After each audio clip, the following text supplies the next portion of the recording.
Hello, everyone.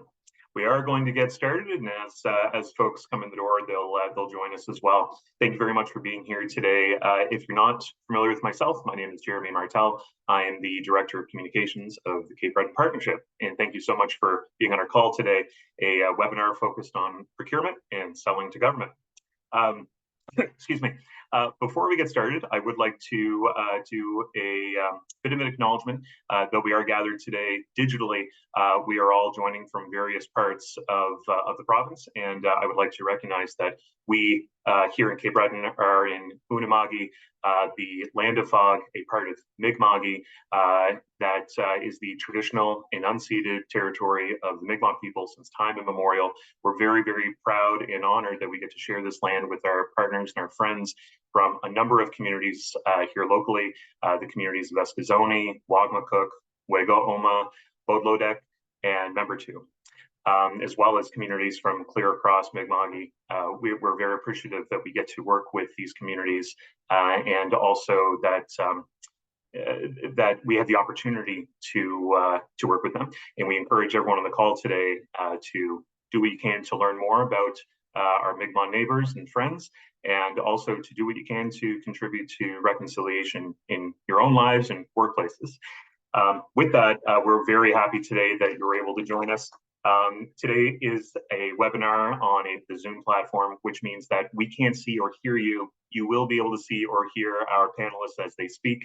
If you need to get up and stretch, feel free. We won't be able to see it. If you need a coffee or lunch throughout, we totally understand, by all means.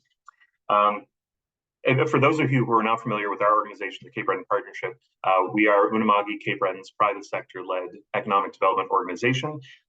We are involved in many initiatives and programs across our island that serves to promote, grow, and connect our island's communities, our business community, our residents, and more. And part of what we do is through the Building Tomorrow campaign, which serves to promote the construction industry primarily here in Unama'ki, Cape Breton, but also to connect our business community with opportunities to further grow their business, and in this case, their clients, through government procurement.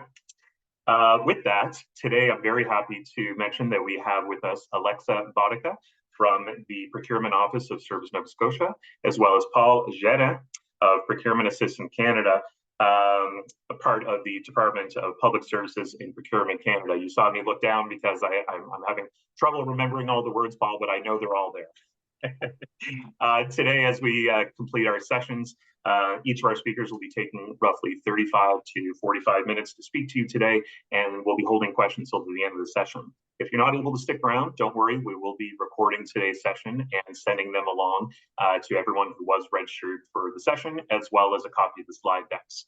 So if you have any questions, let us know through the Q&A tool or through the chat, and we'll make sure that we either get to them at the end of the session or that we can connect you with our speakers later today. I believe that is everything that I have for now. So I'm going to stop screen sharing and pass the microphone and permissions of the screen over to Alexa. Thank you, Jeremy. I'll do a quick screen share here and then get underway.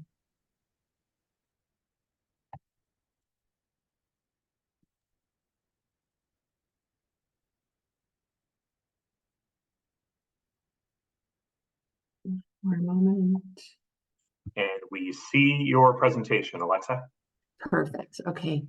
Thank you. So, hello, everyone. I'm Alexa with Nova Scotia Procurement, and I provide supplier engagement training to businesses across the province about how we go out and procure and the different methods that's done. And that's what I want to give you today, some key takeaways. So what we're going to talk about in 35 minutes or so is give you a quick snapshot about Nova Scotia Procurement. I want to explain how we procure. And so that's looking at using standing offers. And then when there's no standing offer in place, then we're going to be doing either a high value process or a low value process and opportunity. Then I want to show you how to navigate our procurement portal.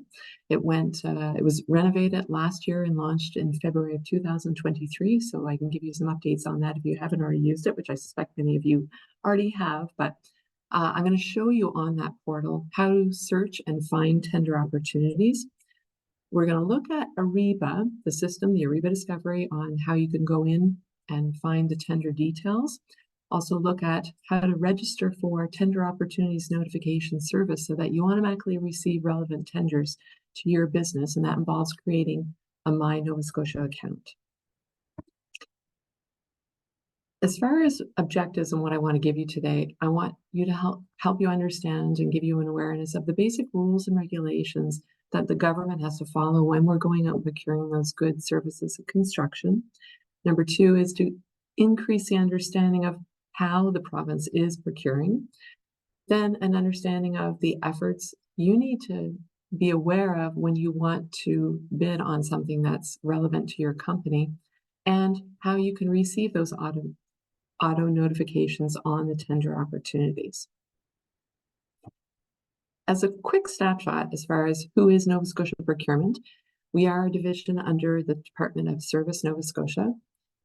We are bound by acts, trade agreements, and business ethics when we are going out procuring. And that is what we use to formulate the Nova Scotia Sustainable Procurement Policy. We offer information and guidance to all the government departments, as well as boards, agencies, and commissions who are out seeking unique, creative, sustainable procurement solutions for the complex business needs. Now, that would be when it's considered a high value. Anything that's low value, they're going out and doing that on their own, and they're doing all of this on their own, but we guide them more so on the high value methods for procuring and the trade agreements and so on. So we take care in those high value purchasing needs, and all of this information is available on our procurement portal. So this is where you can go to find the information about the guides, the policies, the acts, trade agreements, and more so. Just to give you a couple of examples of high value tenders or going out to procuring. For example, when Public Works, a department, provincial department, needs to buy snowplows or build new schools, they must work with procurement, who will facilitate the procuring process. That department are the experts in their sector. Procurement are the experts in the trade agreements and the methods that have to be done. So together we're working to define all the necessary specifications, and then procurement is putting that out to tender on the portal.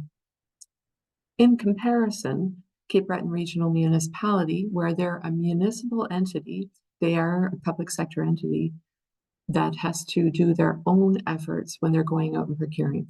They're certainly welcome to talk to us if they have any questions on high-level information, but they take care of going out and doing their own tenders. The Government of Nova Scotia facilitates the tendering process for departments. There are 20 of them, as well as agencies. There are over 100 agencies, such as Communications Nova Scotia, which some of you may have tapped into. There's a tender that's out there, are available, and I will touch on that, as well as the health authorities, and that includes the 40 hospitals across the province. And that's the Nova Scotia Health Authority and the IWK that we specifically are tendering on behalf of. A snapshot as far as the PSEs in Nova Scotia, we have over 49 municipalities and towns. There are 11 academic institutions and 8 regional school centers. So these PSEs, they have to be posting their high value tenders on the procurement portal. But as mentioned, they are facilitating their own procurement process. As a comparison, as you're going to hear from Paul with the federal side, they do not post their tenders on Nova Scotia's portal. Only the municipalities and the provincial government entities are going to be putting that on the portal. Looking at what the province of Nova Scotia, the departments are procuring, it is a whole range of goods, services, and construction. You name it, we're going to be needing it. Anywhere from toilet paper, office supplies, to infrastructure, highway management, and so on. So all of these kinds of goods and services that are procured are going to be done through the methods that I'm going to talk to you about.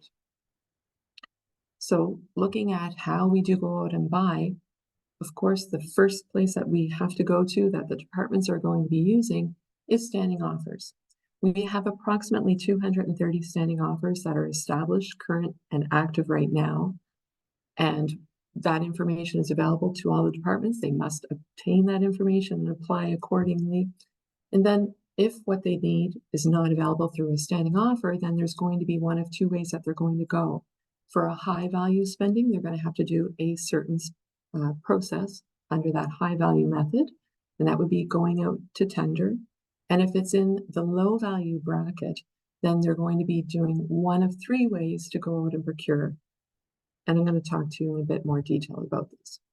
So the standing offers, straightforward. It is a continuous offer from a pre-approved supplier to provide those goods or services that we had procured through a call-up process for a specific period of time based on that agreement and at a predetermined price or discount, generally within a predefined dollar limit. So these standing offers, we procure them by going out to tender. Then they go through that bidding process. We evaluate the bids that come in and we award accordingly. Some of the standing offers might be awarded to just one supplier based on the specifications that we had defined, or it could be that there are multiple suppliers, and those would be all defined in the tender process on our portal. So when we have outside of those standing offers that are in place and a department is looking for something that's not available through a standing offer, then they're going to have to conduct a certain method. So let's focus on the high value opportunities first. So that's talking about specific values. When the value of a purchasing requirement is for a good that is $33,400 or more, or service or construction that is $133,800, then what has to happen is that department is going to be applying a high value purchasing requirement. They will be meeting with the procurement specialist. Together, they're going to be defining exactly what it is that they're looking for a supplier to provide. And then once this information is defined through weeks of going back and forth and meeting all the necessary requirements, including trade agreements and so on, then that solicitation document is finalized and it's going to be put on our portal for the world to see.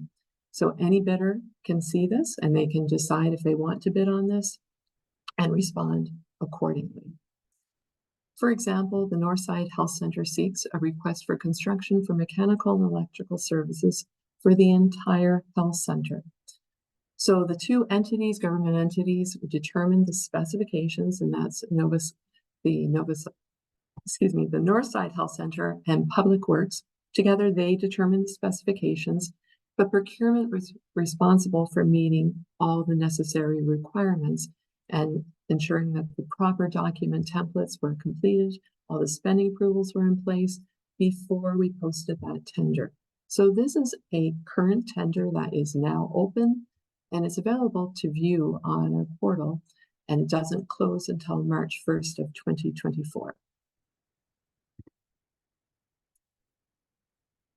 When we look at the responsibilities of government, procurement, and then from a supplier, here's a snapshot of high-level information. So when we go out to tender, we have to make sure that the government has to make sure that all of the high-value opportunities are posted on our procurement portal. We also have to ensure that all tender documents are explicitly and accurately including all the bid submission requirements, the instructions, the contact information, the bid submission deadline, contractual stipulations, evaluation process, the final contract, and so on. Then when that closing date has passed, government is going to be evaluating all the bid submissions exactly as they are outlined in that tender document. Once we evaluate, we are going to be notifying the awarded supplier and obtaining a signed contract from the awarded supplier. I want to pause for a moment. I only have one screen, but I see there's a note in the chat. Is there a question? Nope, that was just me letting everyone know where they can ask questions. But thank you, Alexa. Sorry.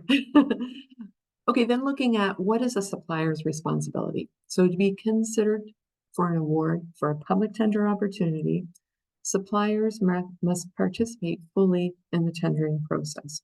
So you're going to be responsible for finding that public tender opportunity on the portal. You're going to be explicitly following the instructions as they are outlined in the tender documents, including, but not limited to, asking questions about the opportunity before the time remaining expires, finding and following all addenda that may be posted for that opportunity, and of course submitting compliant bid responses before the remaining time expires. For all tender postings, all public sector entities in Nova Scotia, those going back to the municipal and the provincial entities, must post high-value tender opportunities on the procurement portal.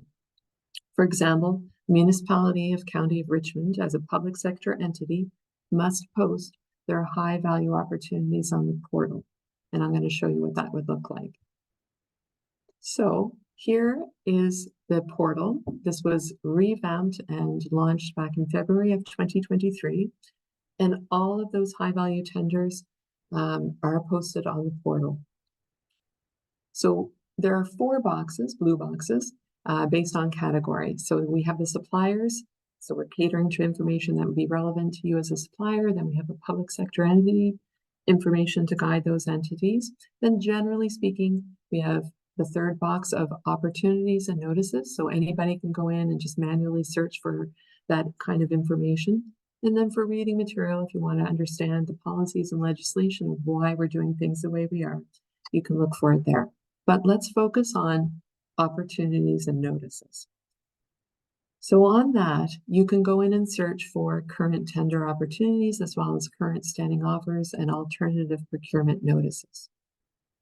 When you click on that, you're going to be taken to this public notices and standing offers opportunities page. And the most recent tenders are going to be posted at the very top. Now that's by default. However, you can organize each of these subjects like tender ID, solicitation type, and so on by just clicking that, and it will just reorder based on what you're deciding you want to view. So you have 3 ways that you can search for tenders. You can either do it by tender ID or keywords. You can do it by filters, and there are about 7 different options that you can set. You can do 1, some, all, or you can just leave that and go and search by the type. And there are tenders, alternative procurement, and standing offers. So if we use this search function, that first one at the very top, where we can either enter an ID or a password, I'm going to fill in an example and include a document number.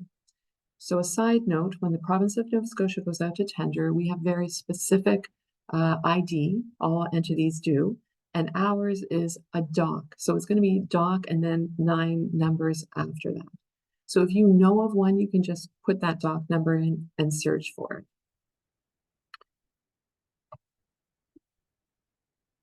Now, when we are posting a standing offer, same process, we have to go out to public tender to be defining and awarding that standing offer. So when that's required, we're going to be putting it on the portal, and you will see it under the tenders tab.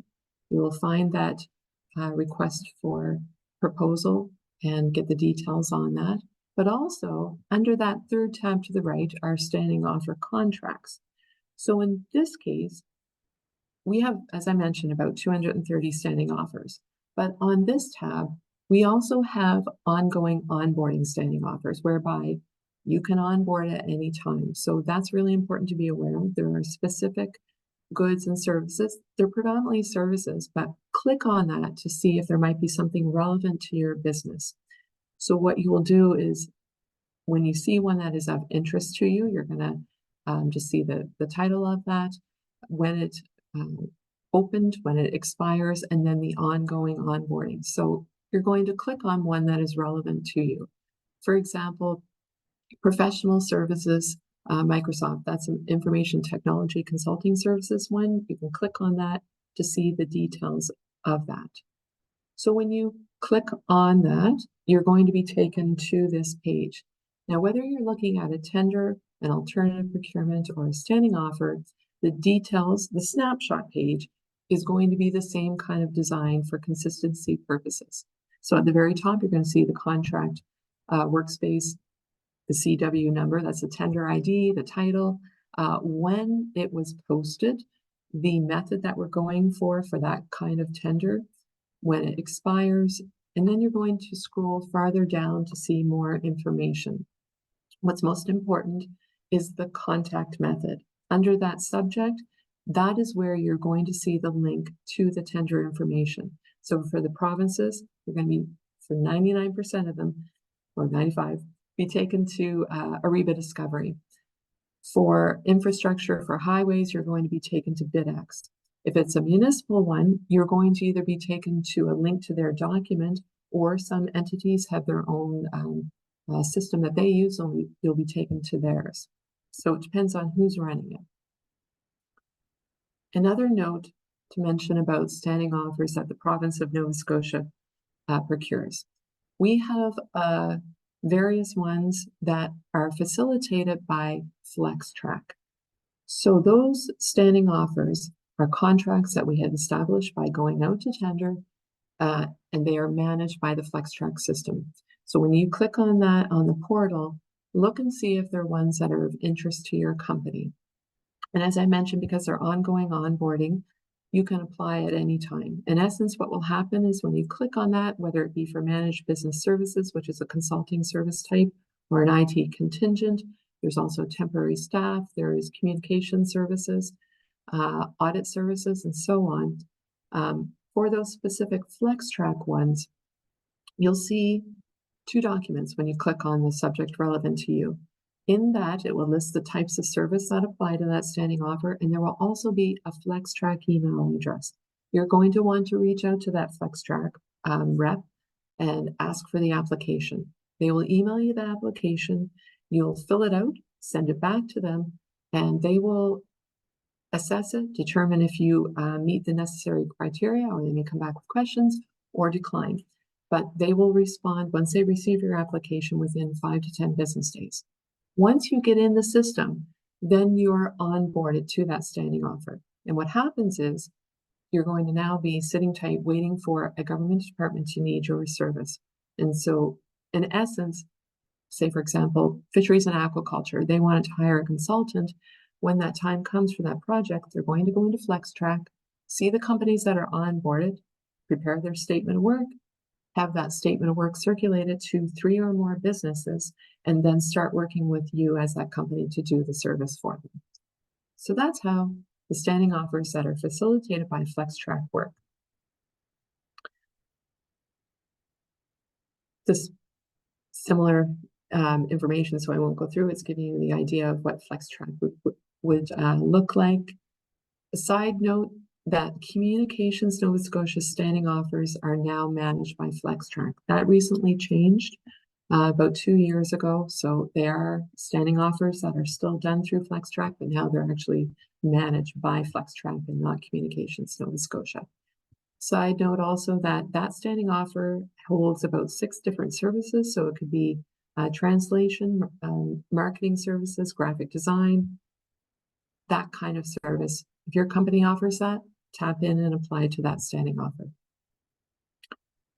The third tab, which is in the middle, is the alternative procurement method.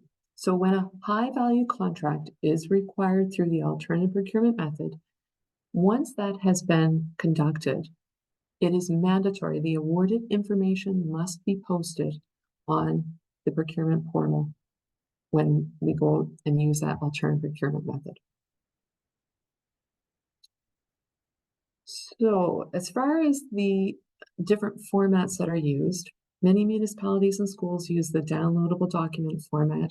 Provincial postings are going to use this PDF format, but less often. It would predominantly be done by Public Works.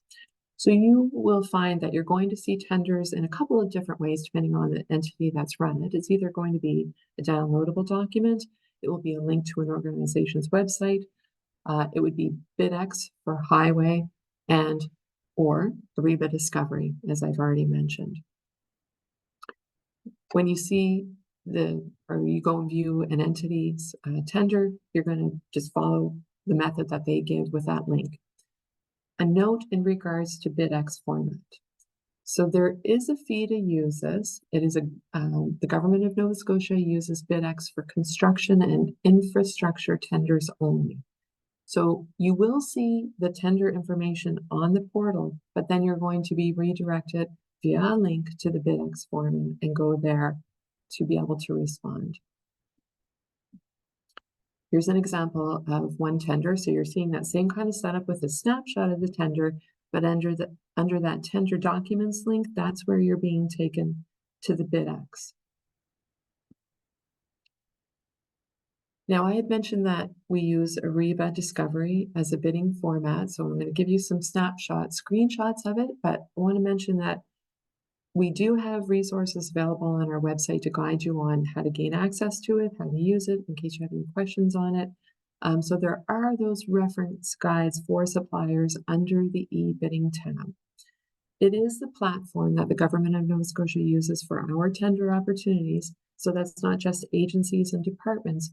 It is also the Nova Scotia Health Authorities. We have to use that to run any of our tenders. So if you want to bid on any of those, you must register. It is free to register. There's no harm for registering. You'll want to, even if there isn't a current opportunity that you're interested in. If you do that homework and get set up, you'll already be in for when that tender comes available that you want to bid on.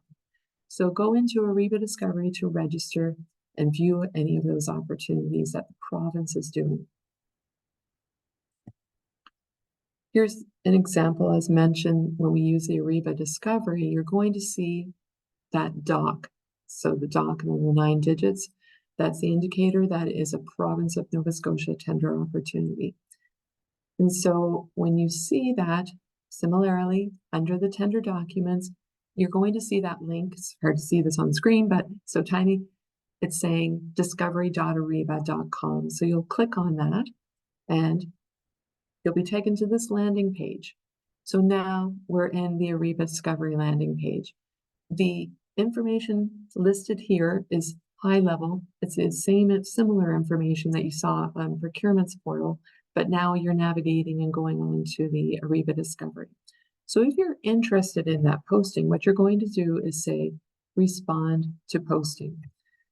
And then you're going to be prompted to enter your ID and password. Now, some of you may be already registered, others not. So what you would do is simply click on the register now at the top there to be able to log into that. We have those guides available on the e-bidding tab that I mentioned. So if you don't have that Ariba account, please feel free to go and use this guide to help you through setting that up. It's pretty straightforward, so you'll be able to do that on your own. And when you do, you're going to be seeing this kind of page. So this is the Ariba Discovery homepage. And what you're going to do is begin by selecting I'm selling at that top left of the screen. And when you do that, you're going to be clicking on the register now because you're new to this, if that's the case.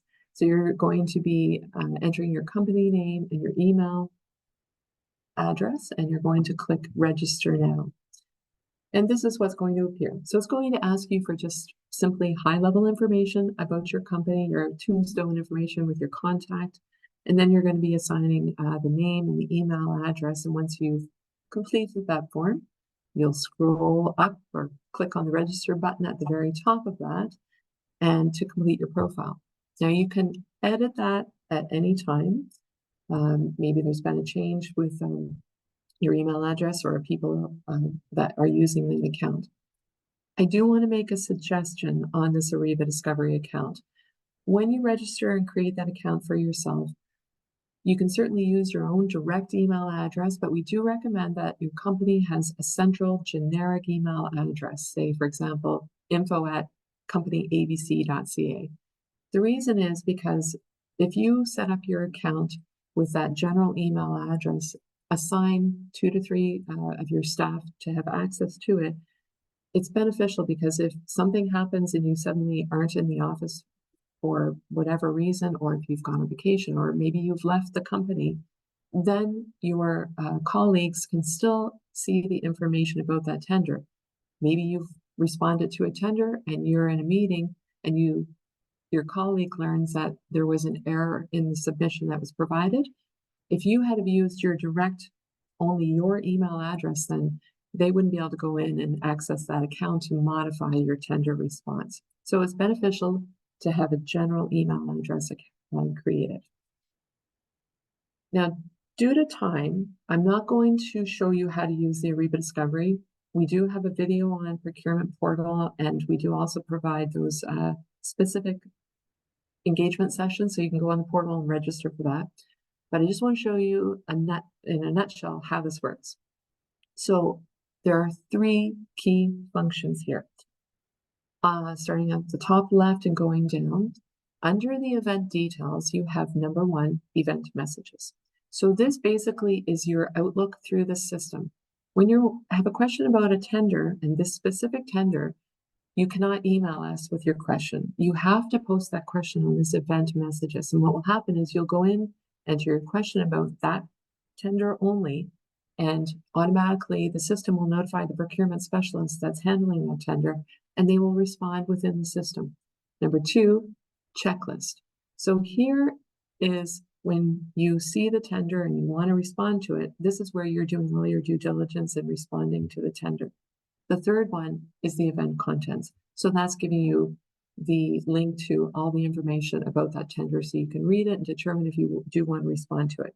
The fourth last key item about this Ariba is that in the top right, you will see live posting of the time remaining for that tender. Now, this is an old tender, but at that time when I did the screenshot, it indicated to me that I had 21 days left, and specifically 22 hours and so on.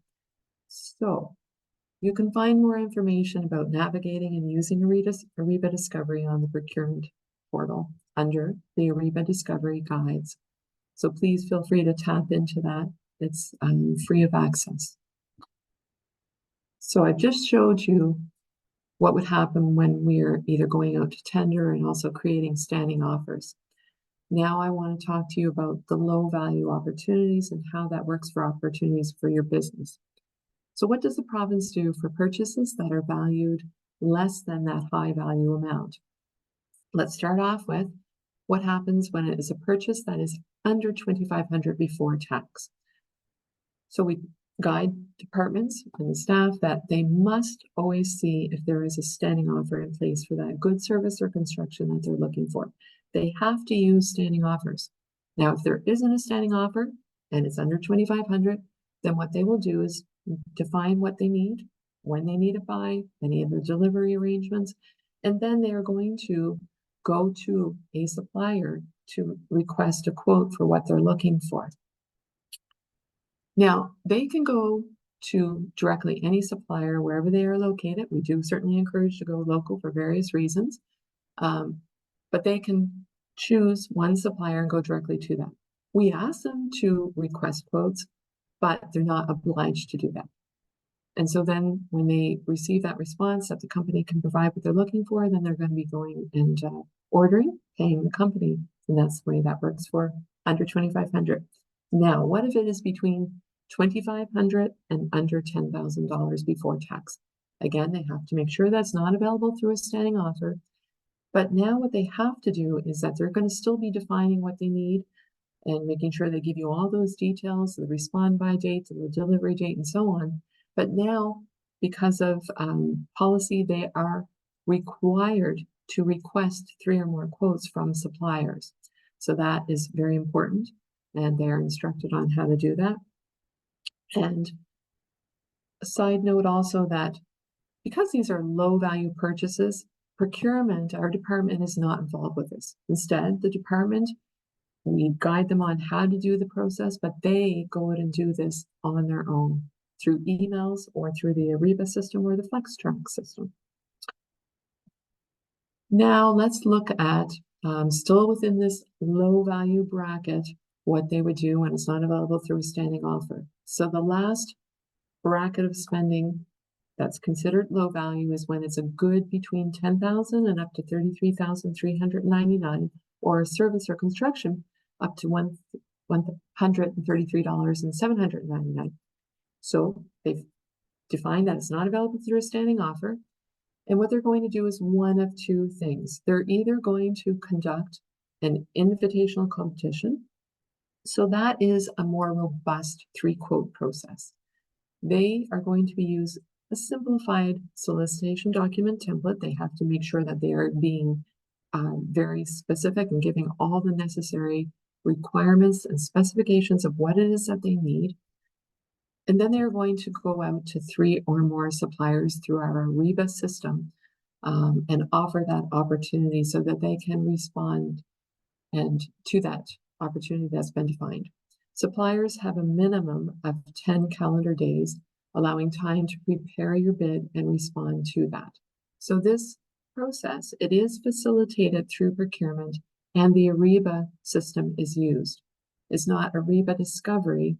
So there are 2 systems. There's Ariba Discovery, which you see, that is for open tenders, and then there is the Ariba that procurement uses for all of our contracts, and you would be prompted through a statement of work or invitational competition through that Ariba, and you would be responding not through email but through the Ariba system. Couple last notes on the methods as far as low value purchases and accountability. The Nova Scotia Sustainable Procurement Policy must be followed. I provide training to staff so they understand all about the acts, trade agreements, and business ethics that we have to follow when we are going out and procuring. The departments must follow and keep record of all the applicable procurement processes that they've used, and they have to be saving all this information for audit and privacy information purposes and FOIPOP and so on. So there is a separation of duties internally, but I won't go into details. It's just to give you a high-level overview of that. Now, the second portion, recognizing time, that's very important. This is really takeaway information, homework information that I want to guide you on if you haven't already done this. And that is to give you information on how to create My Nova Scotia account and also a TONS and registering for Ariba Discovery. So back to the portal, the home page. The suppliers tab is what you're going to be wanting to tune into. It gives you information on getting started, general overview. You can also link there to the tender opportunities notifications, tenders, and the standing offers. But this is where you would go to sign up for that tender opportunities notification service, the e-bidding guides of using Ariba, and also if you want to sign up for the supplier training session that I mentioned, you would do it through that. And if you already have an account with the My Nova Scotia account, you would click login, or you want to create a new account, you would also do that. And when you do, here's what you'll see. So you're going to be prompted to select your language. You're going to either have an account or you don't have an account. So you'll click accordingly and follow the steps on how to do that. So here's what the Getting Started page looks like. It's just high-level information about how we go to tender, the trade agreements, where you can find opportunities. It's a Q&A kind of thing, and it just gives you a summary. Now, let's talk about that tender opportunity notification service. I really want to emphasize this. TONS is something that probably many of you have signed up for. It's been around for a number of years. We shut down the old system in February of 2023 and launched a whole new TONS system that same month. We used to have about 6,000 suppliers registered. It is a year later, and we still only have 600 suppliers registered. What does that mean? Not many companies, wherever you are globally, hopefully most are, or we have many of our Nova Scotia companies registered, they are not receiving notification of these tender notices for municipal and provincial tenders. So it's really important to get on that system so that you automatically receive the notification and don't have to manually search for it. So please, if you haven't, sign up for TONS. So here's the scoop on that. You're going to register for TONS, and then you're automatically going to receive the notification based on the specifications of the goods or services that you offer, and you'll get notifications of the municipal and or provincial entity that's asking for what you have to offer when that tender comes up. We have a video and a PDF guide on how to set up that account, so tune into that. The next tab on the supplier's blue box of menu items is we give you an overview of standing offers. So it explains how the standing offer process works. So that's it. I think I'll leave it at that, but as mentioned, the action takeaways for you, please go to the portal, create your My Nova Scotia account so that you can then create your TONS account. Side note, My Nova Scotia account also applies. It's a system that other government departments use. So Access Nova Scotia, the Registry of Joint Stocks, which you would have to be registered for, but also Procurement uses it. TONS is specifically to procurement only. You'll also want to register for REBA Discovery if you haven't already responded to bids, and tap into the procurement portal resources and guides. So that's it for me. I don't know if we want to ask questions now or after. I'll leave Jeremy to guide me on that. Sure. I think we'll hold them to the end, just that way, if there's anything that both you and Paul are able to address together, then we can see a little bit of discussion there. We do have a question in the chat, but we'll hold until the end, till we get there. Thank you very much, Alexa. Thank you. Appreciate all the information. Again, everyone, thank you so much for joining us today. We're now going to hear from Paul Gérin with Procurement Assistance Canada, and I will jump off the screen. Not a problem. Thank you very much. Good afternoon, everyone. Just to confirm, we're good with the presentation being visible? Yep, we can see your presentation perfectly, Paul. Thank you. So again, my name is Paul Gérin. I'm with the federal government, and I'm with Procurement Assistance Canada. Previously, we were known as the Office of Small Medium Enterprises with Public Services and Procurement Canada, which used to be known as Public Works and Government Services Canada. So over the last few years, we've done a little bit of a rebranding, but it is all the same services that we are continuing to offer. So a little bit of what we do, we'll be covering in terms of objectives, is selling to the federal government. And we're going to talk a little bit more about the federal government's transition to a new website, canadabuys.canada.ca tenders.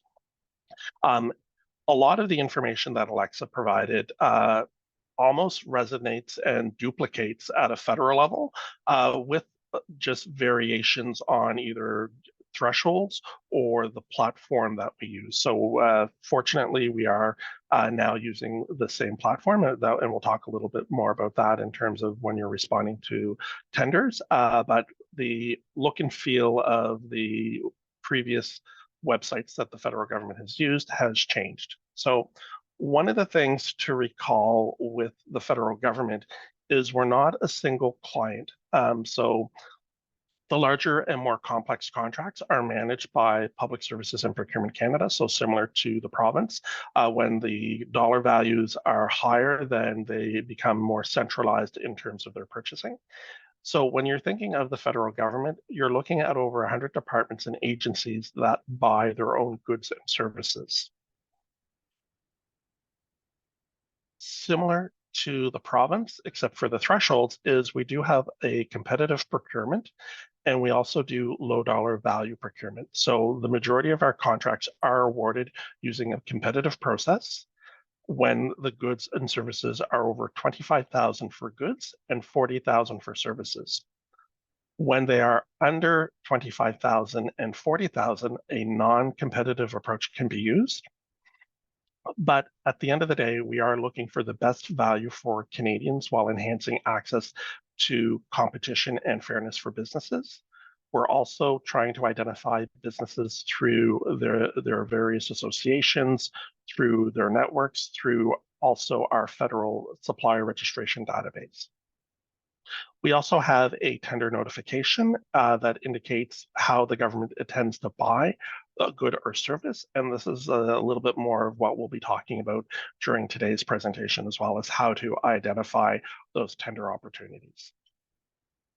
So similar to the province, we do have a competitive procurement process for when goods and services are over 25,000 for goods and 40,000 for services. This is done through a solicitation of bids and quotes through potential suppliers using a variety of methods. So our three most common are a request for proposal, a request for a standing offer, and a request for a supply arrangement. So a standing offers are used to meet recurring needs when departments or agencies repeatedly order the same good or service. A standing offer is an offer with the potential supplier to provide goods and services at a prearranged price under specific terms and conditions when required. It is not a contract until the government actually issues a call up against that standing offer that the supplier is registered with. So the government is under no obligation to purchase until that time. So with a standing offer, it is really that we will do a call to actually have standing offers in place with suppliers across Canada to support the needs of various departments and agencies that are buying the same type of item. Similar to that is a supply arrangement. So a supply arrangement is used when goods and services are bought on a regular basis, but a standing offer may not be suitable because of the variables in the resulting call-ups. Like a standing offer, it is not a contract for either party, and neither party is legally bound as a result of signing a supply arrangement. So a supply arrangement is used quite a bit with consultants because at that point, it allows us to have an arrangement in place with that consultant, but there is still that variable of negotiation based on either timeframes or changes in the actual supply. So we do have supply arrangements that are fairly old, that have continuous re-identification of new suppliers. So an example of that would be social media or communications. At that point, we would do an additional call up for suppliers. So a supplier who's new to the industry or a change in their industry are able then to add themselves to a supply arrangement as well as a standing offer. So over the last few years, we've actually done a major transition. So historically, we used to be on buyandsell.gc.ca. This website is still being used to register as a supplier. It maintains our policies and procedures. It also identifies our key procurement contacts. It also identifies our procurement initiatives as well as our seminars and events, which actually have been transitioned. Our new tendering site is actually canadabuys.canada.ca. So there it is now the official website for our Government of Canada tenders, as well as our contract history. There you're able to register to submit bids electronically through SAP Ariba. So the federal government is now using SAP Ariba for the majority of its government departments and agencies. There are a few that are still being onboarded, and there are a few departments that are using MERCs based on the requirements of those departments and agencies. So with buyandsell.gc.ca, it too is being transitioned. So as you're going through buy and sell, you may be redirected either to Canada Buys or to the new canada.ca doing business with the Government of Canada website. So we do recommend that if you do have a redirect to a new website link, is to re-identify that as your new favorite, or if you're having any issues finding a link, to reach out to our office as well. So under the old buy and sell, and this is eventually being moved over to the Canada Buys website, as well as the canada.ca, is a list of resources for business. So there under the For Business tab, there is the registration as a supplier. So if you're currently not registered as a supplier, we do recommend reaching out to us, and we can send you a little bit more information in terms of the steps as to register as a supplier. You do need your number with Revenue Canada. So either your incorporation number or your HST number or your payroll account number is the essence of your supplier registration number. At that point, we're creating your procurement account, so your PG account. So even if you are a sole proprietorship and just starting to do business with the Government of Canada, we do require you to actually charge us the HST. So at that point, you would be contacting Canada Revenue Agency to have your HST account registered with us. In terms of historical information, it is also available to suppliers. That way, if you're looking to find out how much a government agency buys of your product or who has bought your product historically, that way you're able to do a little bit of research or networking. We do have what we call open data. So open data on buyindsell.gc.ca is being migrated, as well the tender notices, award notices, and contract history are now on Canada Buys. So standing offers and supply arrangements are also now on the Canada Buys website, as well as our open contracting data standard pilot. A broader audience is reached and is encouraged to reuse and republish of tender data by third parties. So we do identify that other organizations do use our open data and pull and post those on their websites. So it is something to be cognizant that if you are signing up for either a third-party platform, is you're actually wanting to be registered on Canada Buys. We do encourage as well suppliers to navigate and to reach out to either our department directly or to other departments and agencies directly as well. So we do have an open directory called the Government Electronic Directory Services, GEDS, and here you're able to find the contact information for most procurement officers or purchasing officers or managements of within various departments and agencies, with the exception of the Department of Defense, the RCMP, and the Canadian Security Intelligence Services. So if you are looking to do business with the Department of Defense or the RCMP, we can provide you with more direct contact. With the RCMP, if you were to look them up in GEDS, they do just provide a generic email, but we do have regional contacts here in Halifax that we're able to provide you with their contact information, so you're able to reach out to a staff member directly. We also encourage you to reach out and to network when you're at events or dealing with departments and identify those opportunities. So with the region of Cape Breton, there's our department, so we do have a presence up in Cape Breton. You also have the Coast Guard. There are aspects of fisheries and oceans, as well as our regional development agency, the Atlantic Canada Opportunities Agency. So there are a variety of departments and agencies in the region. It would be to reach out to them as well if you do have any concerns or questions about how they purchase their low dollar value. They're able to assist you and provide you with more information as to how they purchase, how often they purchase, and also to receive your contact information. That way, if there is a low dollar value opportunity, they're able then to refer a manager or their contracting officer to you to receive a quote or send you a solicitation document. In terms of registering as a supplier, so we do have several steps. So we do have what we call our supplier registration information, so our SRI, and there you'll receive what we call our procurement business number. It is required for bids that are not processed through SAP Ariba. So at this stage, if you're in SAP Ariba and you're supplying a bid document, there may not be a requirement for you to have a procurement number. If the documents are not within SAP Ariba, but are PDF on SAP Ariba, then at that point, your procurement business number would be needed.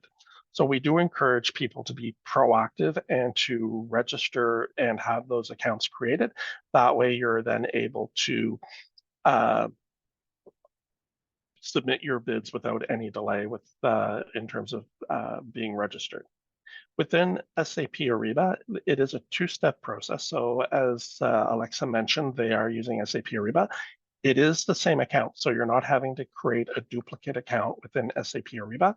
It is the same account. There would be what we would call a Government of Canada questionnaire, as well as a Province of Nova Scotia questionnaire. So there are two questionnaires that SAP Ariba does push to suppliers when they do their initial registration. So within SAP Ariba, you are registering your business to use their platform, and then within that, there is a Government of Canada questionnaire.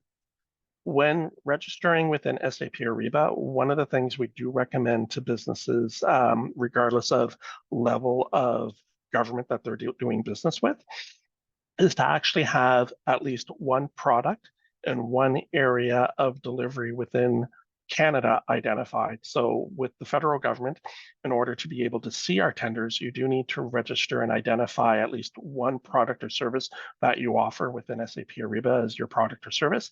And you then also need to identify at least one province or Canada as a country in order to see the Government of Canada requests through SAP Ariba. There, it'll allow you then to view and respond to opportunities. As mentioned, the province does have quite a few guides in terms of support, as well under the Canada Buys website, and we'll see this in a few slides. There is additional information on how to navigate and facilitate your SAP Ariba, as well as SAP Ariba Discovery. So SAP Ariba is a web-based tool that allows businesses to view bids both from a federal and municipal or provincial level. It also allows you to have notifications from external parties that may wish for you to review their solicitation document from a private sector company. So government sector, it is free to respond. If you are looking to do business with other businesses, then you would then need to register with SAP Ariba and then have a registered account with them. SAP Ariba is accessible through the Canada Buys website, so we do recommend either logging in through the province's website or through the federal government's website when creating your account. It is only one account per business entity. So if you have a registered incorporation that has multiple locations, but it is still the one business, then you do only have one account. There is the ability, as mentioned in Alexa's presentation, to add additional users. But you are wanting to ensure that you only have one account. It ensures for payment and stability of the platform to ensure that you're not responding maybe on an account that's not fully created if you have multiple users registering. SAP Ariba is also used by other entities. So here we're fortunate that the province of Nova Scotia is using SAP Ariba, and they've been using it a little bit longer than the federal government. But you also have entities like the city of Ottawa and the city of Toronto. So if you're looking to do anything on a interprovincial basis with other municipalities, then it does provide you with that opportunity to use one platform to respond and to view postings. So our new website, Canada Buys, does have a variety of resources available. So the homepage brings you to the main page. Getting started is similar to our resource page that used to be on Buy and Sell. And here it'll provide you with information as to how to set up an account, how to look for opportunities, and how to identify the navigation of the Canada Buys website. Tender Opportunities provides you with information on tenders.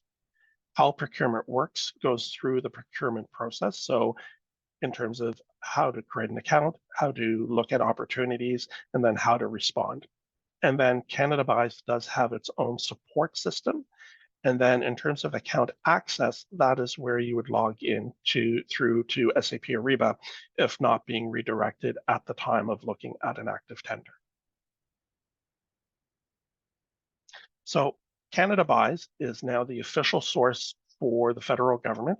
So if you are relying on third-party platforms or association platforms, you may just want to still be registered with Canada Buys in order to receive any notification updates. So I do know that the Construction Association does a lot of facilitation for its members, as well as MERX pulls data, but we do recommend for people to use Canada Buys as our official source. So one of the things that CanadaBuys.canada.ca does now as well It also includes all provincial and municipal entities when the thresholds are posted on their platforms because of the high dollar tender value. So as a supplier to any level of government, there are the provincial and municipal notification systems to follow. This is one as well that allows you to have that interprovincial ability to see other opportunities other than the federal government. So as an example here, we're seeing 50 views of over 100,000 opportunities. These opportunities are also including awarded, but if we were to filter that by open only, then you would see everything that is open by federal, provincial, as well as municipal. We do have a filtering website. One of the things we also recommend is to follow a search versus bookmarking a search. When you follow a search, it'll actually give you a pop-up window to allow you to customize your notification. We do recommend following the search because at that point, that search of your product or service and the area of selection that you're looking for does provide you that ability to receive a notification if a government entity at any level looks for your product or service the day after you set up. With the Canada Buys, it is also pulling the opportunities for NATO. So for the North American Treaty Organizations, NATO opportunities also are identified here within the results. In order to remove NATO as a within the filtering, you would just go to filters and select Canada only. So why use Canada Buys? So again, it is free and there is no registration required. You are able to use plain language as well as filtering. It will find data on any tenders, previous contracts, as well as standing offers and supply arrangements. So with previous supply arrangements and standing offers, they are using historical data based on what we call the Goods Services Identification Number. Any new data that is being posted is now using a platform or a codification called the UNSPSC, the United Nations Standards Products Classification Code. So there is a bit of transition with coding in terms of how to identify your product or service. With that, there are some resources within our Canada Buys, but we at Procurement Assistance Canada are also there to assist you as well. So when preparing to sell to the government, there are a few things to remember. You do need your SAP Ariba account. You do need to have a Canada Revenue Agency number if you're a sole proprietor and not incorporated. If you are incorporated, it is your incorporation number that you receive from Canada Revenue Agency versus the province, unless it is the 9-digit number. So we are looking for your RC number when you register. And at that point, you're registering your procurement business number. So the boxes, unfortunately, aren't in the best of order. I would recommend the CRA, our procurement, then either SAP Ariba or Indigenous. So if you are an Indigenous business, we do recommend that you look at registering with the Indigenous Business Directory. The federal government is trying to purchase more from Indigenous businesses. And in order to meet national mandates that are set out by the federal government, we encourage businesses that are Indigenous to register here, because in order to validate that purchase, we are using the Indigenous Business Directory at this time to confirm the business entity. In terms of the resources that are available under Canada Buys, there's the resource guides and also the information on bidding. So under the resource guides and the bidding documents, there's other additional guides in terms of how to reply and submit a bid on SAP Discovery, as well as to how to add additional users, as well as how to add your payment information. So within SAP Ariba, within the Government of Canada questionnaire, question 9 does require you to identify your financial data as well within the discussions with your contracting officer. If you are successful in a bid, they will then also require some information. That way they're able to link our old systems, Sigma, with the payment information that you've provided within the Government of Canada questionnaire to validate. In terms of support, anything dealing with SAP Ariba or navigating the the Canada Buys website, please feel free to reach out to our office. If it's assistance during the registration of SAP Ariba, then Canada Buys does have their own help desk. So they are there to help you with their own toll-free. They do have an email as well as an online chat. So again, with Canada Buys, it's in terms of account creation, login, or password resets, as well as responding to tender opportunities in terms of some resource guides.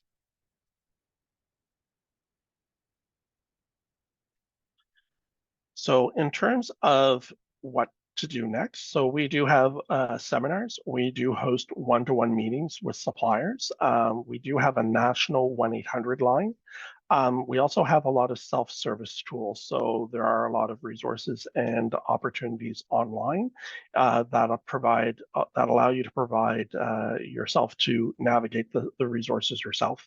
We do realize that you do have time commit restrictions. So if you do need any assistance, that is where we're able to assist as well. If you do need assistance and you've tried to do work with the federal government before and you're unsuccessful, we do encourage you to have a debrief after your submission. So within your solicitation document, they do go into a bit more detail on the solicitation of information. But one of the things we are offering now for businesses who may require additional assistance is we do have procurement coaching. So we go through a non-related procurement request for proposals. And we actually go through the document and we provide you with a little bit of context as well as some homework. And we go through roughly 4 meetings of about an hour each to actually give you a little bit more information on how to submit and do work with the federal government. So outside of the presentation today, our national offices across Canada. So we have 6 regional offices, and we'll show you a little bit here at the end of the slide, as we do presentations almost on a weekly basis on one of these 5 key topics. So introduction to federal procurement. So it goes a little bit longer in terms of today's presentation. We then do doing business with the Government of Canada, how to find and navigate opportunities, supplying professional services, and then bidding on opportunities. So bidding on opportunities actually goes through a request for proposal document. So it is the heavier of the 5 presentations.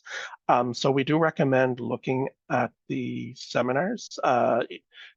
We do a lot of these virtually. So Atlantic Canada will do most of their presentations on Tuesdays and Thursdays, or with organizations like the Cape Breton Partnership for their members.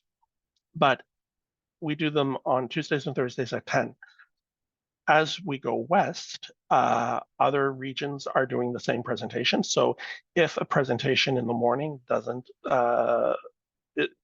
meet your schedule, then you may wish to look at our Western our Western office or our Pacific office, because they would be doing their presentations mid-morning, which would be later in the afternoon or later in the evening for Atlantic. So it does provide you as a supplier here in Atlantic to actually have opportunity to listen to presentations from Western. So just recently, there was a presentation done by our security office for obtaining security clearance. They do have an active website where they're obtaining security clearance.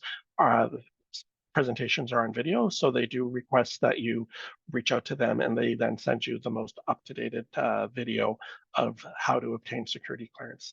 In the past, with security clearance, we used to proactively encourage suppliers to get their security clearance before even looking or bidding on documents. Now it's actually part of the process. So rather than having businesses who may not be interested at this stage going through the security clearance process, it is now when you are looking to deal directly with the federal government and you're responding to a tender. And at that point, you would be speaking out and reaching out to the contracting officer for additional information. We do have as well a new newsletter, so we do encourage people to sign up and to reach out.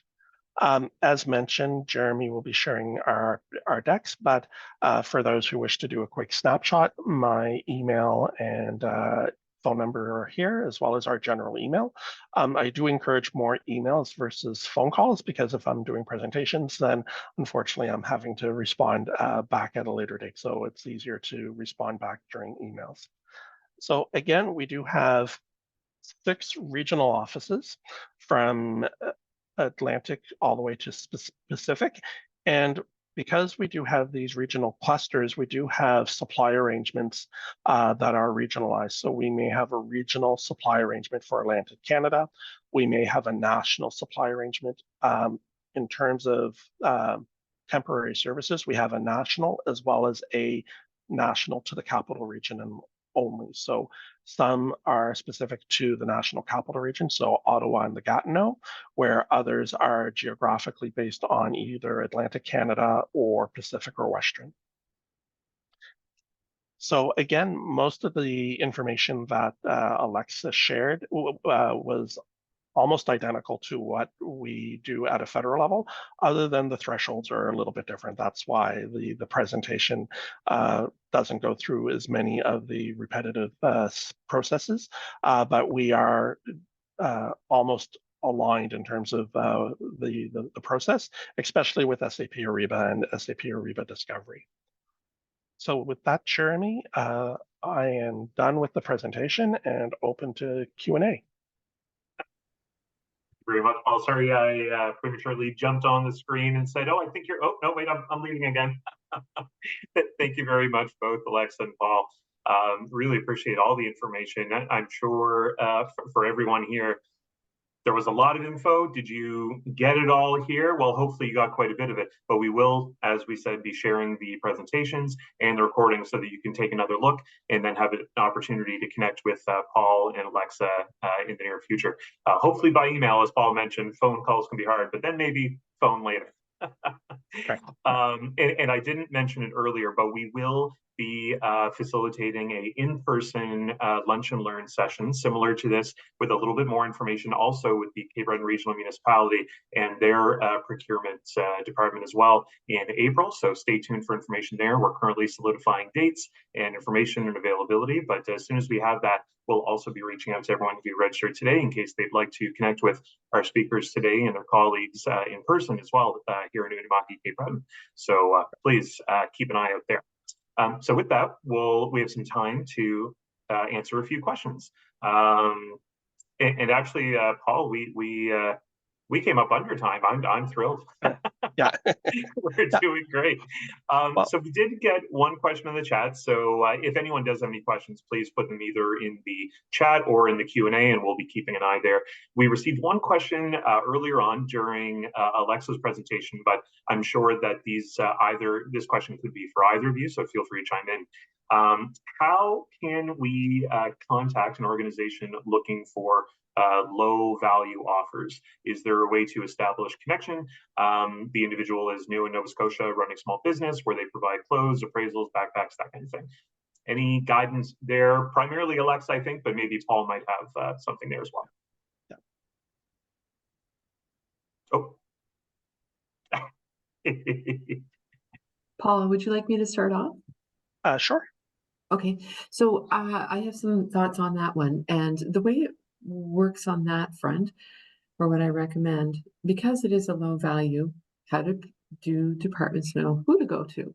So the way that we increase departments and buyers' understanding of who's out there is through networking opportunities. Like Paul had mentioned, we have various activities. We had just had a reverse trade show that Feds in Nova Scotia had done together. And it's really beneficial to come to that kind of thing, because you're going to have all the municipal, provincial, or many of them, and federal entities under one roof at the same time, so that you have that chance to meet with the appropriate departments, to introduce yourself, let them know that you're out there.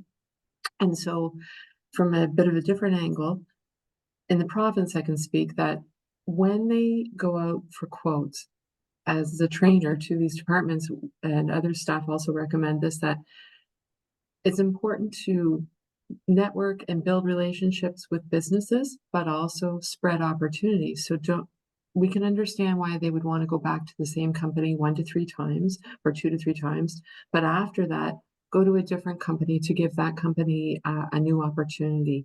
And that also increases understanding and awareness. So that is what we try to emphasize with departments. Each department has, because they're in a sector, or many of the departments have their own business directory. So go to those websites and see the one that's relevant to your sector. Go to that department's website and see if they have a directory.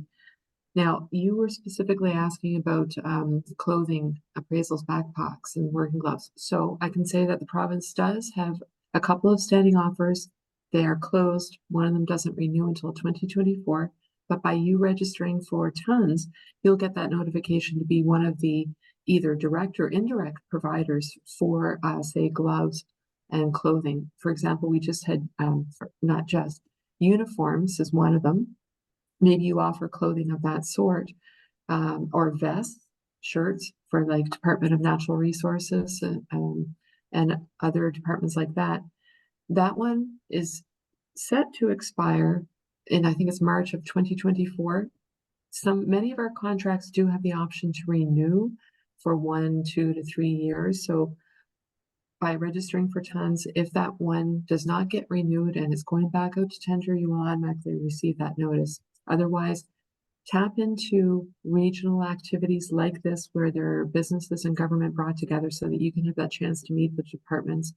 And otherwise, it would be cold calls, reaching out to them and offering the goods that you're speaking of. One of the things that I would add is, because a lot of the information on the supply arrangements or the requests from historical documents are available both from a federal and a provincial level online, that you're able then to look at, say, the previous contract, see who the contracting authority was, and to reach out to them. So there's nothing that says that they won't get back to you. We encourage them to get back to you and connect with you. So it is a matter of reaching out to that contact, either if it's at a federal level with somebody within our department, or the contact that's listed as a contracting officer, and to find out how often they purchase, if it's done through a supply arrangement, or if it's a low dollar value. Say, for example, for Cape Breton, if you know the area account manager or somebody from ACOA, as an example, you could have that conversation to say, how often do you buy? Who within your office should I reach out to? And they can then provide you with that information. If you're providing services, say, to the RCMP detachment, you may have to go in, talk to the RCMP officer to find out, oh, I provide landscaping services, or I do snow removal. How does that get purchased? They will then take your information and send it to their regional office, because when you think of Nova Scotia or Atlantic Canada, there is no regional supplier that would be able to do, say, landscaping or snow removal. It would be local small businesses that provide the services in the community, because of the location of all of the detachments. I was going to say, I can start with the question that Lydia asked in terms of supply arrangement. So depending on your product or service, it is reaching out to us to find out how often those supply arrangement lists get updated. A lot of times within the federal government, there's sometimes a continuous intake. Sometimes the intake is on a quarterly or biannual, depending on the nature of the product or service. So once we identify the commodity and the original request for that supply, we're then able to provide you with a little bit more information as to how to get onto that list.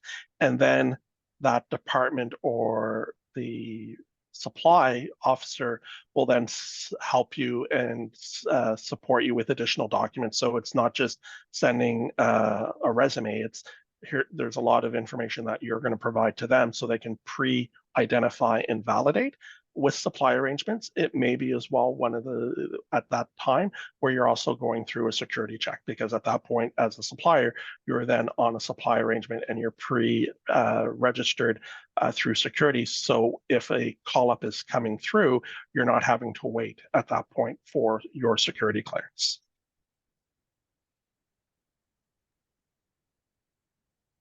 And from the provincial perspective, we tap into the federal's supply arrangements. Otherwise, we are going back, or we're going out to tender to create the standing offers. And that's what you would receive notification of through the TUNS.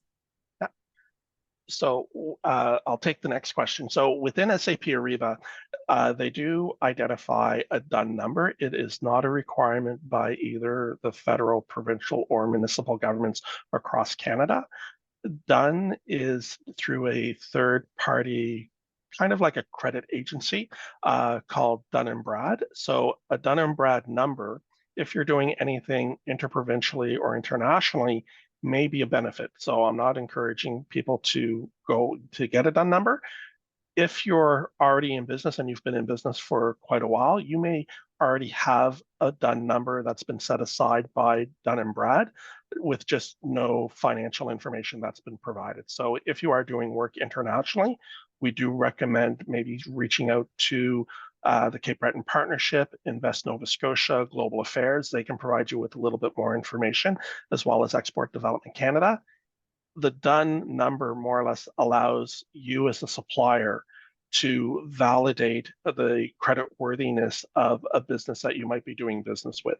And it also provides the client that ability to look at your financials a little bit in terms of a rating risk to see whether or not they wish to do business with you. So the DUN number isn't a requirement.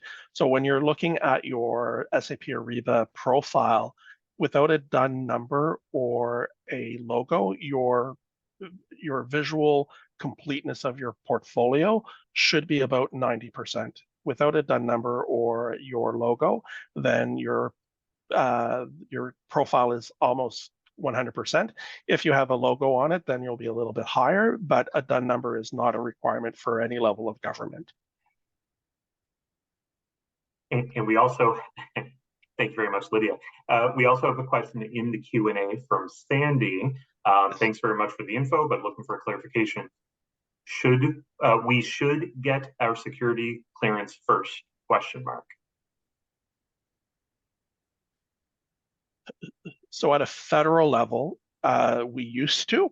It is now part of the process. So the resulting award will not be given out until all of the businesses that have submitted have actually gone through their security, if that is part of the validation requirement.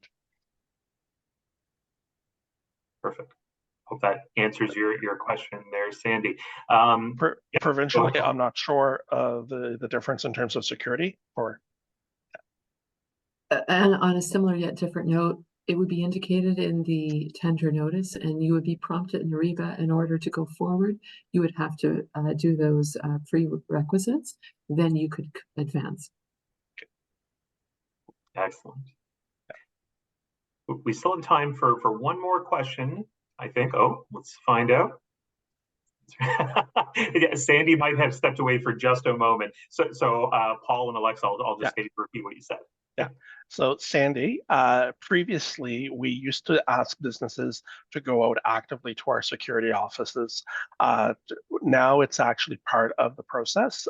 So if you're going to become a supplier, then at that point the documentation would be shared by the contracting officer.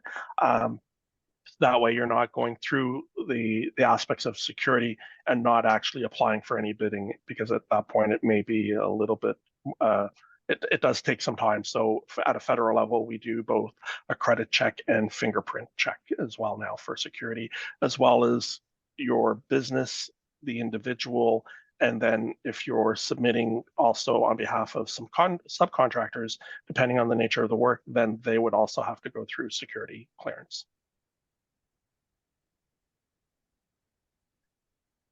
And then Alexa had mentioned that through SAP Ariba, you would be prompted with the questionnaires.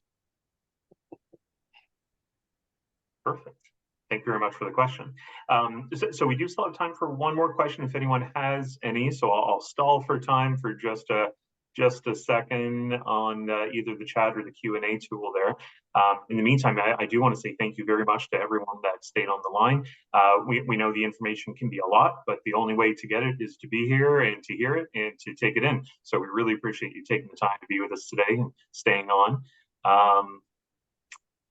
I don't see anything else coming in, so I think we will close it out for now. As I mentioned, we'll be sharing the contact information, slide decks, and the recording of today's presentation via email with everyone that registered. We'll also be holding, as I mentioned, another session in April, this one in person, likely in the Sydney area. So we welcome anyone who would like to get this information again and get it in person, have a chance to connect in person. To absolutely keep an eye out. We'll be sharing directly with those registered as well as the general public. So if anyone knows someone that should have been here today, that should have gotten this information, rest assured we'll have more opportunities to connect you with the information, and feel free to share the information that we send you with them. I was going to say we have one more question, but it's really just that thank you. So thank you, Isabel, for being with us today. So with that, on behalf of the partnership, I'd like to say thank you very much and have a great day, and I'll let Paul and Alexa share their own goodbyes.